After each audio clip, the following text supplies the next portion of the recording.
Africans in America have a history of doing more with less. After 200 years of forced enslavement and free labor, one of the most inspiring things for newly freed people was the new ability to educate themselves. For more than those 200 years, in almost all southern states, it was illegal to teach an enslaved person to read and write. It was looked at as something that would make us think of ourselves too highly and lead us to wanting our freedom. Those who were caught learning or teaching black people to learn were subject to fines, whippings, imprisonment, or even lynching. Many of us back then and even today looked at education, and especially higher education, as our path to freedom and equality. But due to Jim Crow segregation laws and a feeling amongst the majority of whites that we were and still are inferior, newly freed Africans weren't allowed to attend 99% of white institutions of all kinds, not just higher education. Because of this harsh reality, black institutions like the Negro Leagues or historically black colleges and universities, and even some self-sufficient black neighborhoods and towns like Greenwood in Tulsa, Oklahoma, or Brooklyn and Wilmington, North Carolina, emerged to serve the needs of Africans who were shunned away by the majority society in America. For the overwhelming majority of us, before integration, we had no choice but to live, shop, eat, go to school, and go to church with our black brothers and sisters. Of course, a lot of the things we built were flat out destroyed by white supremacists, but some of them were actually harmed because they had to compete head up with those white supremacists. I think a glaring example of black institution that suffered from having to compete with resource-hogging white institutions is HBCU football.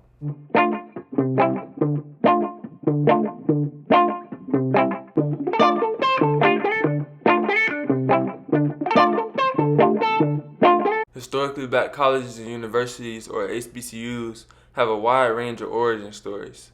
For example, Cheyney University, the first HBCU, was created in 1837 from a donation from a wealthy white Quaker, Richard Humphreys.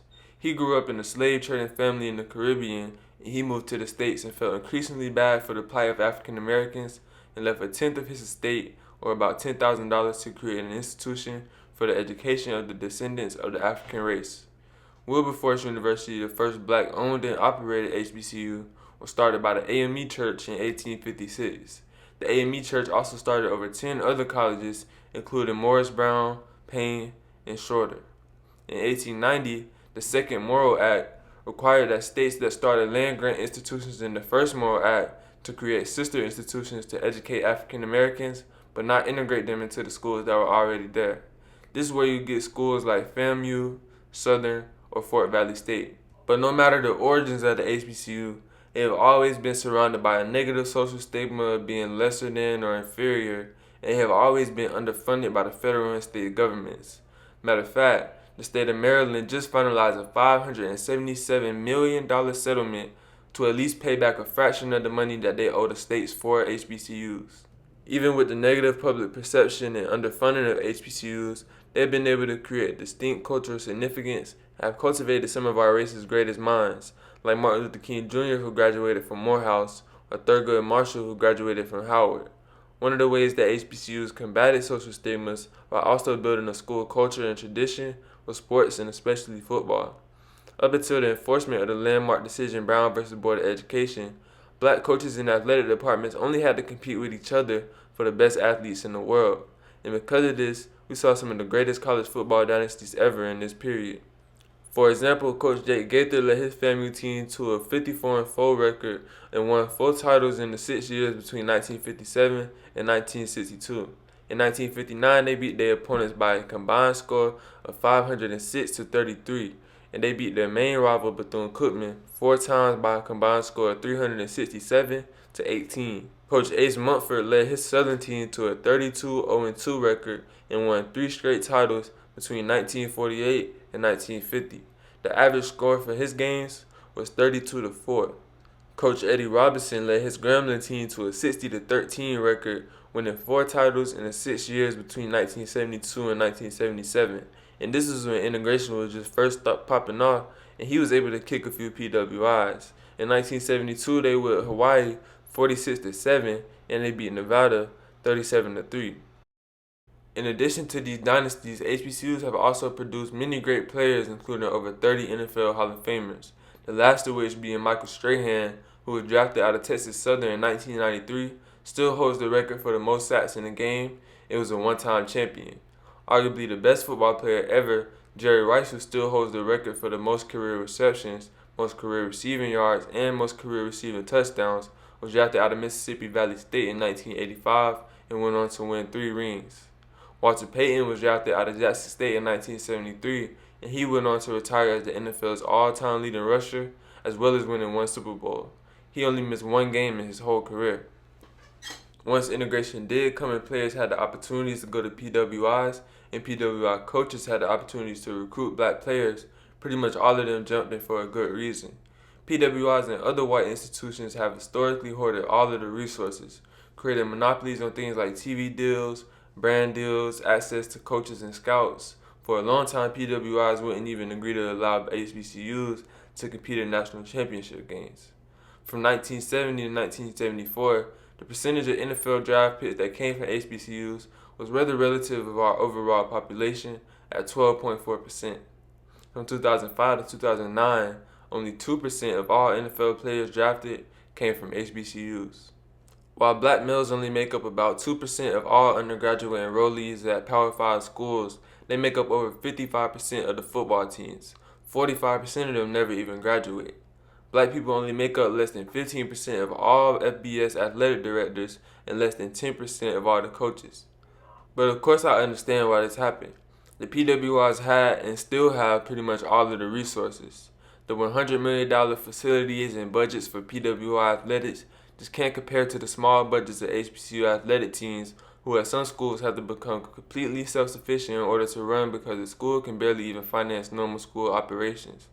HBCUs spend less annually on operating expenses, head coach salaries, recruiting, and athletic aid. HBCU athletic directors tend to be younger and have more graduate degrees, yet they have to assume more coaching and teaching responsibilities in addition to being lower paid. HBCUs also serve many first-generation students who go into low-in-player careers like teaching or religion and leading to lower amounts of alumni donations. The average HBCU depends on government funding for about half of their total funding compared to PWIs depending on the government for only a third. Because of this, HBCUs are also more prone to economic downturns or politicians who flat out don't care about funding them. Yet, even with these financial burdens, a 2015 survey of players who played at HBCUs and PWIs found that black male athletes felt like outcasts at PWIs, were more satisfied socially at their HBCUs, and felt that they had more support at HBCUs, especially from their professors. We know everyone's goal is to make it to the league one day, but no matter what school you go to, every Division I player has less than a 1.6% chance of making it to the league. So why not go to a school where you are taken care of and looked at as somebody that's valuable while also being held accountable on and off the field every day? I'm a firm believer in the players making the school and not the other way around.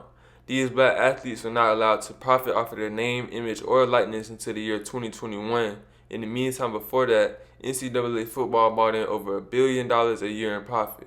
The city of Lincoln, Nebraska brings in over $12 million every single home game. So why can't the same be true for Jackson or Grambling?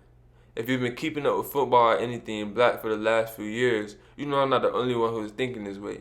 In September of 2021, Deion Sanders, one of the greatest NFL players and personalities of all time, took a head coaching job at Jackson State University and HBCU in Mississippi.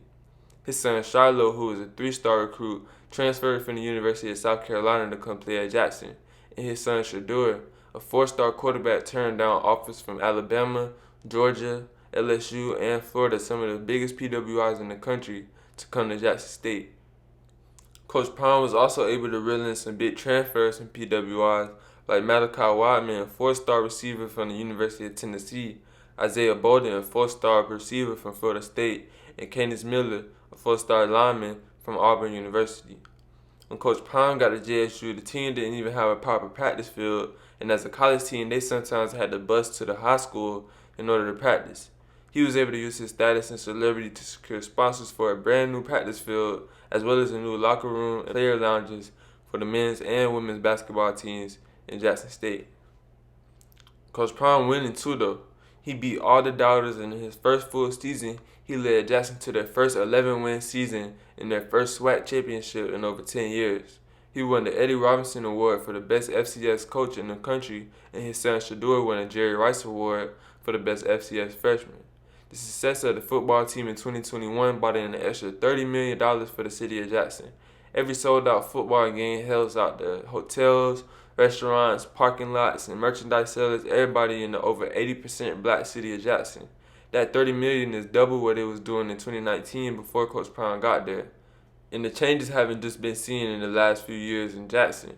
This year also saw the first HBCU Legacy Bowl and Combine, opportunities for NFL and other pro league scouts to see the best of the best that HBCUs have to offer. The effects haven't only been seen in football either. McCord Maker from Howard is now playing professionally in Australia. Shaquille O'Neal, the son of Shaquille O'Neal, is playing at Texas Southern. And Deion Sanders, the daughter of Coach Prime, has recently committed to play basketball for Jackson State. By far the biggest win for HBCUs and one of the most surprising recruiting moves ever was Deion Sanders flipping the #1 player in the country, Travis Hunter from Florida State to Jackson State. Travis was committed for over 2 years to go to the school Deion went to, and many thought of him as the next Deion. But once he decided to go to a HBCU and actually play for Deion, all hell broke loose. Florida State fans burned the old Deion jerseys, made countless racial remarks against them both, said that he was going to leave eventually or that he was only going for the money and that he was ruining his career. And they tried to say just a lot of different things about them to tarnish both of their images. But are we even surprised? We all need to remember the amounts of abuse our elders went through to even integrate these schools. Ruby Bridges, a 6-year-old girl, was threatened by adult white supremacists in 1960 for integrating New Orleans public schools. She was taught in the classroom by herself because no white parent would put their kids in the classroom with her, and she didn't even eat school lunch for the fear of poisoning.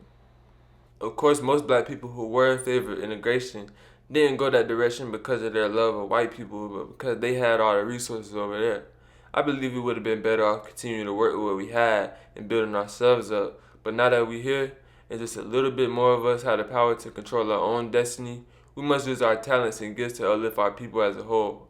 Travis has said numerous times that he wants to help people lead the way for the great players to go back to HBCUs and reset the standard.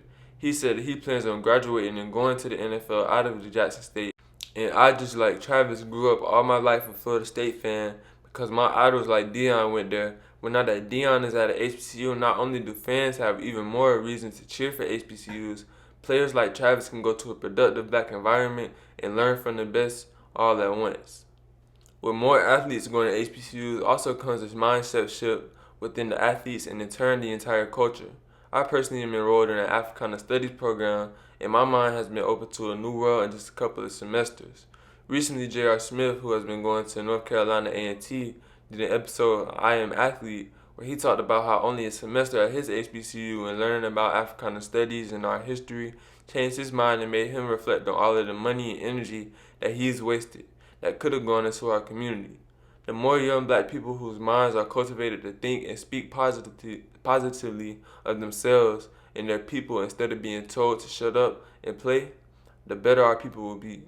Travis Hunter has already made a brand deal with J5 Cafe, a black-owned coffee company, who made a statement saying it was paramount because it both expresses the mission of making a difference in HBCU colleges, but more importantly, the black community. Of course, HBCUs have a long way to go before they can compete financially or on the field with giant PWIs, but in just the last 2 years alone, we have made giant steps in the right direction. Having more black players go to HBCUs won't fix all the issues with systemic racism and the underfunding of black schools, but it will create a rise in the consciousness of all black people throughout the world. But I realize that not all black people want to go to college or even have the opportunities to go to college. That's why I use social media and the internet to educate black people on a daily basis. If you want to help me in rebuilding education, make sure you leave a like and subscribe. And if you have any recommendations for future videos, make sure you leave a comment. Peace.